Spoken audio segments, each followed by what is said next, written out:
Assalamualaikum warahmatullahi wabarakatuh.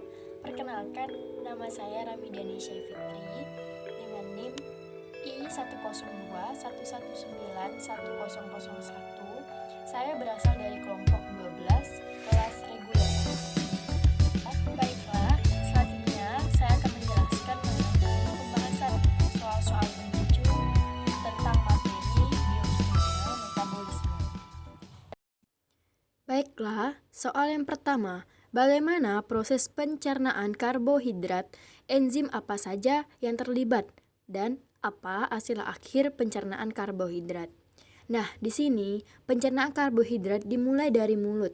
Kemudian, bolus makanan yang berasal dari makanan yang dikunyah akan bercampur dengan ludah yang mengandung enzim amilase.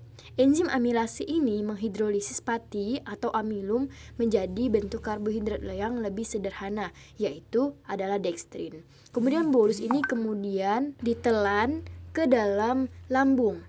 Amilase ludah yang ikut masuk ke lambung dicernakan oleh asam klorida dan enzim pencerna protein yang terdapat di lambung, sehingga pencernaan karbohidrat di dalam lambung terhenti. Makanan yang hanya terdiri dari karbohidrat saja akan tertinggal di lambung sementara atau kurang dari 2 jam dan segera diteruskan ke usus halus. Pada usus halus, enzim amilase yang dikeluarkan oleh pankreas mencernakan amilum menjadi dekstrin dan maltosa. Penyelesaian pencernaan karbohidrat dilakukan oleh enzim-enzim disakaridase yang dikeluarkan oleh sel-sel mukosa usus halus berupa maltase, sukrase, dan laktase. Hidrolisis disakarida oleh enzim-enzim ini terjadi di mikrofili dan monosakarida yang dihasilkan adalah maltase memecah maltosa menjadi 2 mol glukosa. Sukrase memecah sakarosa menjadi 1 mol glukosa dan 1 mol fruktosa. Laktase memecah laktosa menjadi 1 mol glukosa dan 1 mol galaktosa. Glukosa, fruktosa, dan galaktosa kemudian diserap oleh dinding usus, masuk ke cairan limpa, kemudian ke pembuluh darah kapiler dan dialirkan melalui vena portae ke hati. Dalam waktu 1-4 jam setelah selesai makan, pati non-karbohidrat atau serat makanan ini seperti selulosa, galaktan, dan pentosan adalah sebagian pati yang tidak dicerna masuk ke usus besar. Di usus besar, jenis karbohidrat ini dipecah sebagian oleh mikroba yang terdapat di usus melalui proses fermentasi dan menghasilkan energi untuk keperluan mikroba tersebut dan bahan sisa seperti air dan karbon dioksida. Fermentasi yang meningkat di usus besar menghasilkan banyak gas karbon dioksida yang kemudian dikeluarkan sebagai flatus atau kentut. Sisa karbohidrat yang masih ada dibuanglah menjadi tinja. Dilanjutkan dengan soal yang kedua, bagaimana proses metabolisme karbohidrat sertakan skema atau gambar untuk memudahkan memahami dan menunjukkan penjelasan Anda. Nah, berikut ini adalah skema atau gambar yang akan menjelaskan lebih jelas mengenai metabolisme karbohidrat. Cara ringkasnya, jalur-jalur metabolisme karbohidrat adalah yang pertama, glukosa mengalami glikolisis menjadi 2 pirufat menghasilkan energi berupa ATP. Selanjutnya, pirufat ini dioksidasi menjadi asetil-CoA. Asetil-CoA akan masuk ke jalur siklus asam sitrat atau yang biasa kita sebut dengan siklus Krebs. Dalam tahap ini dihasilkan energi berupa ATP.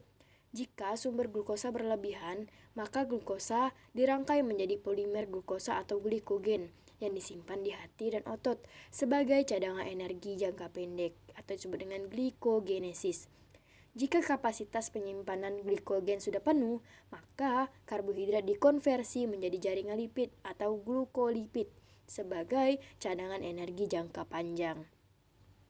Jika terjadi kekurangan glukosa, maka glikogen dipecah menjadi glukosa atau disebut dengan glikogenolisis. Selanjutnya, mengalami glikolisis, oksidasi pirufat, sampailah siklus asam sitrat atau Krebs. Jika glukosa dari diet dan cadangan glikogen tidak bersedia, maka sumber energi berasal dari lipid dan protein. Jalur ini dinamakan dengan gluconeogenesis. Nomor 3. Jelaskan apa itu glikolisis di mana tempat terjadinya, bagaimana hasil proses glikolisis, hitung rincian tinjauan energinya. Pertama, glikolisis merupakan jalur utama metabolisme glukosa agar terbentuk asam pirufat, dan selanjutnya asetil-CoA ini untuk dioksidasi di dalam siklus asam sitrat atau siklus Krebs. Glikolisis juga menjadi lintasan utama metabolisme galaktosa dan fruktosa. Nah, di mana tempatnya? Sitosol semua sel atau sitoplasma. Dan apa sih hasilnya? Hasilnya adalah proses glikolisis menghasilkan 8 ATP dan 2 asam pirufat. Dengan rincian tinjauan hasil, ATP sama dengan 2 ATP, NADH sama dengan 2 NADH dikalikan 3 ATP, dapatlah 6 ATP. 3 ATP setara dengan 3 ATP. Total energi sama dengan 2 ATP ditambahkan dengan 6 ATP menghasilkan 8 ATP. 2 asam pirufat lanjut mengalami oksidasi pirufat atau dekarboksilasi oksidatif. Yang keempat, jelaskan 3 jalur nasib pirufat setelah proses glikolisis. Yang pertama, dikonversi menjadi etanol, terjadi pada kondisi anaerobik. Yang kedua, dikonversi menjadi laktat, terjadi pada kondisi anaerobik. Dan yang ketiga, dikonversi menjadi CO2 dan H2O, terjadi aerobik melalui siklus Krebs. Soal kelima, jelaskan apa itu dekarboksilasi oksidatif. Dekarboksilasi oksidatif adalah serangkaian reaksi yang mengubah 2 molekul asam pirufat menjadi senyawa baru, yaitu 2 molekul asetil-CoA. Soal yang keenam, jelaskan apa itu siklus asam sitrat, di mana tempat terjadinya, bagaimana hasil prosesnya, hitung berapa tinjauan energinya. Nah, yang pertama, siklus asam sitrat merupakan serangkaian reaksi yang mengoksidasi gugus asetil-CoA menjadi 2 molekul gas CO2. Tempat terjadinya, siklus asam sitrat ini terjadi di matriks mitokondria, dan hasilnya siklus asam sitrat menghasilkan 3 NADH, 1 FADH2, dan 1 ATP untuk 1 siklus asam sitrat dan 2 CO2. Tinjauan energinya yang pertama, 3 NADH sama dengan 9 ATP, 1 FADH2 sama dengan 2 ATP, dan 1 ATP sama saja dengan 1 ATP. Jadi, total jumlah ATP ada 12 ATP. Soal selanjutnya, jelaskan apa itu fosforilasi oksidatif. Nah, fosforilasi oksidatif adalah suatu lintasan metabolisme dengan penggunaan energi yang dilepaskan oleh oksidasi nutrien untuk menghasilkan ATP dan mereduksi gas oksigen menjadi air. Soal yang ke-8, jelaskan apa yang dimaksud dengan glikogenesis dan glikogenolisis. Glikogenesis adalah proses pembentukan atau biosintesis glikogen yang terjadi terutama di dalam hati dan otot. Kelebihan glukosa di dalam darah akan memicu disekresinya hormon insulin untuk memicu terjadinya glikogenesis. Glikogenesis terjadi dengan cara penambahan molekul glukosa pada rantai glikogen yang telah ada. Penambahan glukosa akan terjadi secara bertahap. Satu demi satu molekul glukosa akan memperpanjang glikogen yang telah ada. Nah, apa sih glikogenolisis? Glikogenolisis merupakan proses pemecahan glikogen menjadi molekul-molekul glukosa. Pemecahan glikogen terlebih dahulu harus dipecah untuk memperoleh glukosa sebagai energi. Yang mana proses glikogenolisis ini terjadi di dalam jalur yang berbeda dengan bantuan enzim fosforilase. Kemudian fosfat anorganik akan melepaskan sisa glukosa untuk mendapatkan D-glukosa fosfat. Pertanyaan yang ke-9, apa itu proses gluconeogenesis? Di mana tempat terjadi proses ini? Nah, gluconeogenesis merupakan proses pengubahan asam laktat yang terbentuk menjadi glukosa kembali yang terjadi di hati. Gluconeogenesis terjadi jika sumber energi dari karbohidrat tidak tersedia lagi, maka tubuh menggunakan lemak dan protein sebagai sumber energi. Substrat utamanya adalah asam-asam amino glukogenik, membentuk pirufat atau anggota siklus asam trikarboksilat atau TCA, memasuki mitokondria sebelum konversi menjadi oksaloasetat serta konversi terakhir menjadi glukosa. Soal yang terakhir nih, Jelaskan kenapa gluconeogenesis bukan kebalikan dari proses glikolisis. Gluconeogenesis mempunyai banyak enzim yang sama dengan glikolisis, tetapi demi alasan termodinamika dan pengaturan gluconeogenesis bukan kebalikan dari proses glikolisis, karena ada 3 tahap reaksi dalam glikolisis yang tidak reversibel.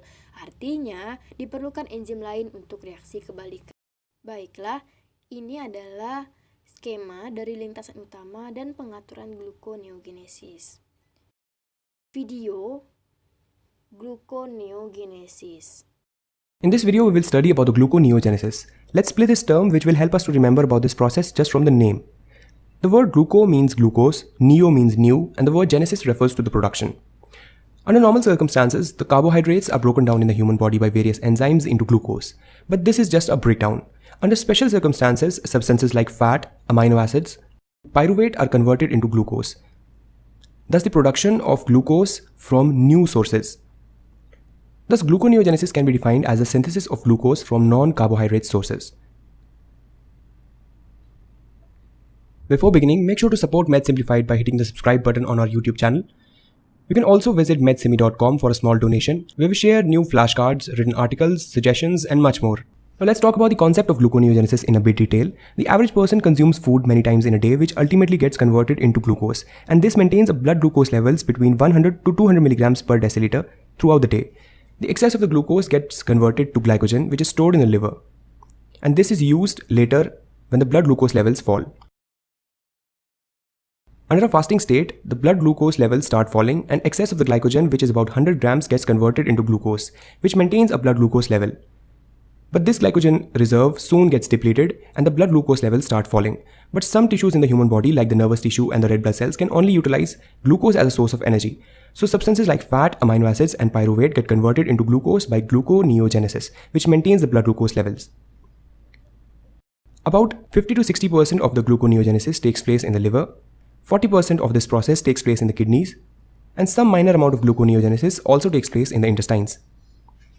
The metabolic reaction involved in the process of gluconeogenesis involved glycolysis, Krebs cycle, and some other reactions. So it is very important to understand about the process of glycolysis and Krebs cycle in detail. So before progressing any further, make sure to watch the videos on glycolysis and Krebs cycle on our channel. So we consume food in a lot of complex carbohydrate forms throughout the day, which through our intestines gets converted to glucose. Glucose is a 6-carbon compound, and if you have studied the video on glycolysis, you know that the glucose is converted to 2 molecules of pyruvate, which is a 3-carbon compound. This happens through a series of 10 reactions known as glycolysis. Out of this, 3 reactions are irreversible. It is very important to understand the significance of these 3 irreversible reactions. These reactions are catalyzed by specific enzymes which are upregulated only when the concentration of glucose is high, so that the excess of glucose gets converted to pyruvate. This prevents excess concentration of blood glucose. But these 3 irreversible reactions can be reversed using specific enzymes which are upregulated only when there is a deficiency of glucose in the blood. These reactions are upregulated during special circumstances like fasting. During fasting, this pathway can run in complete opposite direction so that the pyruvate gets converted to glucose.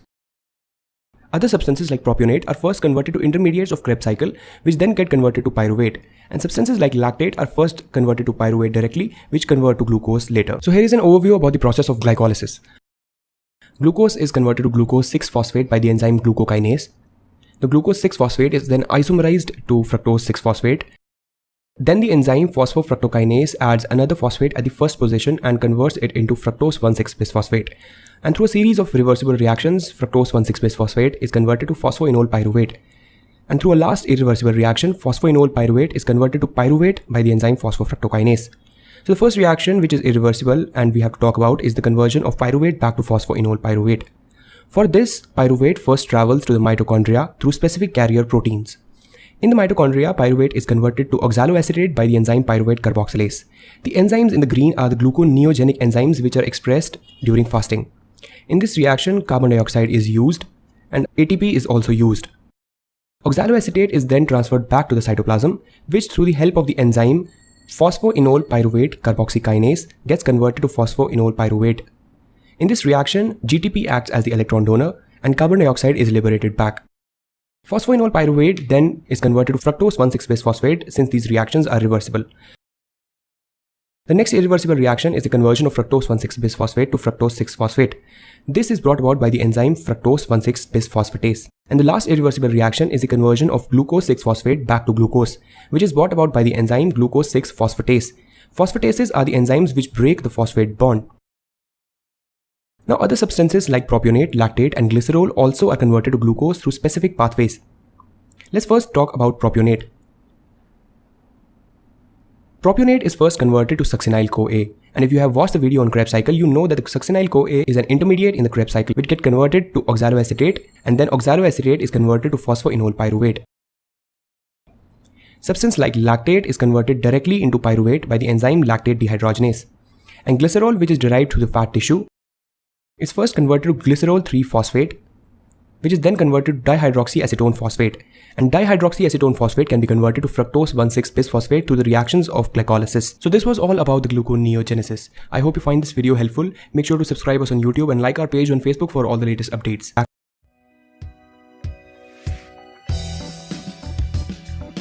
Nah, itu adalah penjelasan mengenai pembahasan dari soal-soal pemicu tadi. Dengan disertai dari skema dan gambar, kemudian juga ada penjelasan dari video tadi. Semoga ini bermanfaat dan terima kasih telah menyaksikan video ini.